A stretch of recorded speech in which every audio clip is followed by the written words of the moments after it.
Stake is actively involved in that long-time bastion of RLDS fellowship, camping. Since 1977, the Stake has sponsored Camp Moja for the mentally retarded, developmentally disabled. Like other church camps, Moja breeds many new friendships. But Camp Moja gives you more than several cherished friends.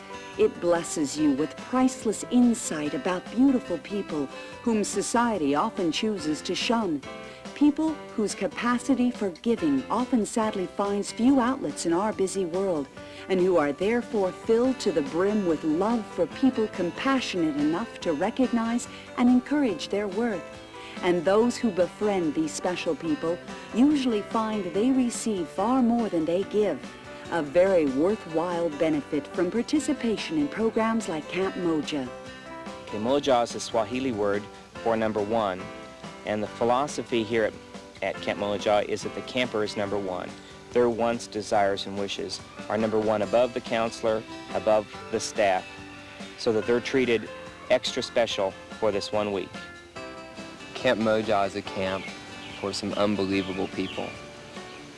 It's a chance for them to take maybe one week out of their entire year and go somewhere where they're treated like they're the most special thing on the face of the earth. And for a lot of them, that's something that they don't get anywhere else. I just want the campers to realize that they're special. You know, for 1 week, they got to be number one. They were the most important person here all week long. They are treasured for what they are and what they can do and what they can be. And that's what we would really like to show them. The thing that makes Moja special is that they have a one-on-one relationship with a counselor. That counselor gives all their energy, attention to that one camper. Whatever they want to do, whatever, makes them happy, they've got someone there just for them, someone special to make their day great. Guiding the loving campers and devoted band of volunteer counselors through the busy week is the Camp Moja staff. The staff includes an executive director, a camp nurse, a lifeguard, the irrepressible camp cheerleader, Mr. Moja, and the boss who oversees camper-counselor relationships. My primary job is to take care of the counselors. If I have a problem with a counselor, say I don't think they're giving enough attention to their camper, then I'm the one that goes to them and says, look, you need to spend some more time with your camper. They're not getting all the attention they need. They're responsible for another human being for an entire week, and they get them here and they get them there. They make sure they're dressed and cleaned up. I think the most important lesson that they can learn, and for that matter, very difficult for anyone to learn, is to put yourself second. Your needs, your wants, your desires go behind that of your camper. And that's the most difficult and challenging lesson that they learn here. They're here for the campers. The campers are number one. We are centered around our campers, but by the same token, we can't have a camp like this without our counselors. So what I try to instill in them is a sense of responsibility towards the campers, a sense of understanding of their special situations, and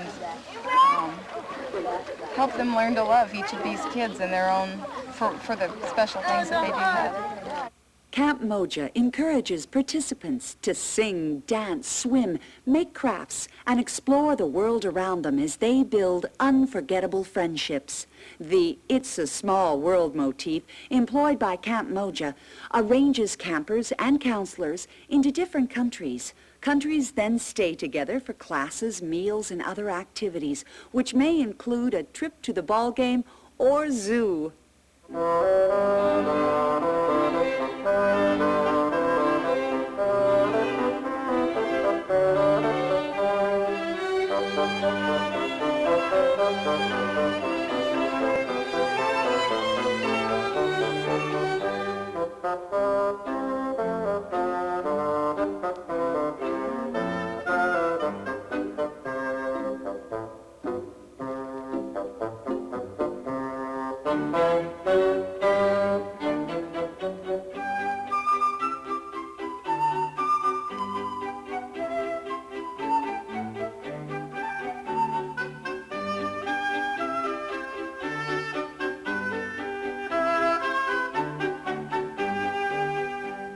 The campers are so forgiving and so loving. They would love you for anything, and for that reason you try a little harder to do your best because you know that they are going to love you no matter what.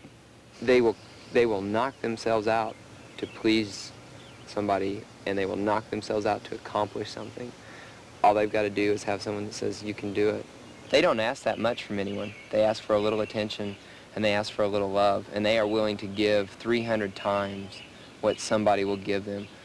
We can't change their life in a week, but maybe we can help a little. Maybe we can give them a little more confidence. Maybe we can show them something that they can do that they didn't even know they could.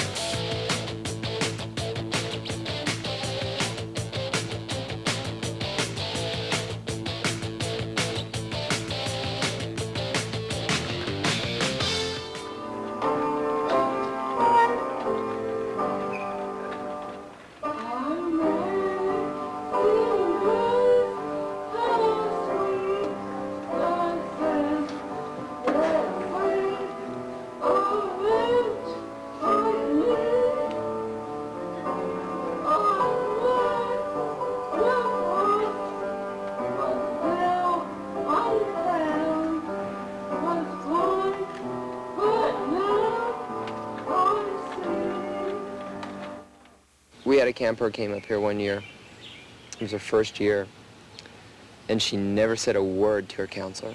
She walked around like this, and we called her the Rock. That was the nickname for her. And she never said a word all week long, and she just sat there with her arms crossed. She never spoke to her counselor, and she walked very slowly to classes and back to lunch and never participated in anything. And her counselor just knew she hated her because she wouldn't talk to her. She'd go with her, but she just wouldn't talk to her. She was too tough.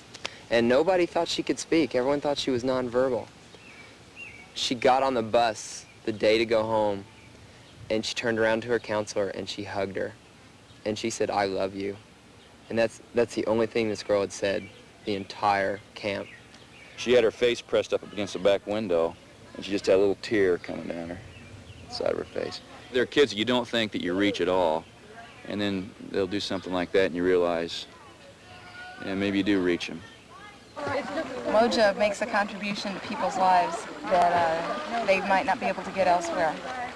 And I'm talking about the campers and the counselors. It's really a thrill to know that you have contributed in some way, in a happy way, to someone's life. This little joy that is on their face and is in their life this one week really just thrills me to death, and I just love being able to be a part of that. I would miss that if I couldn't come.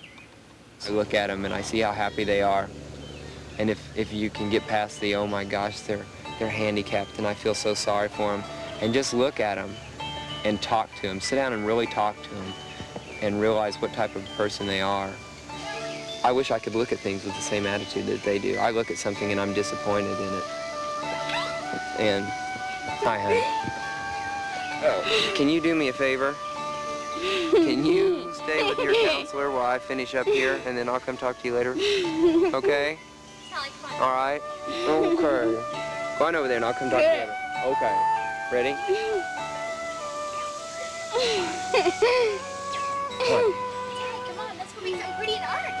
Come on. Something really pretty.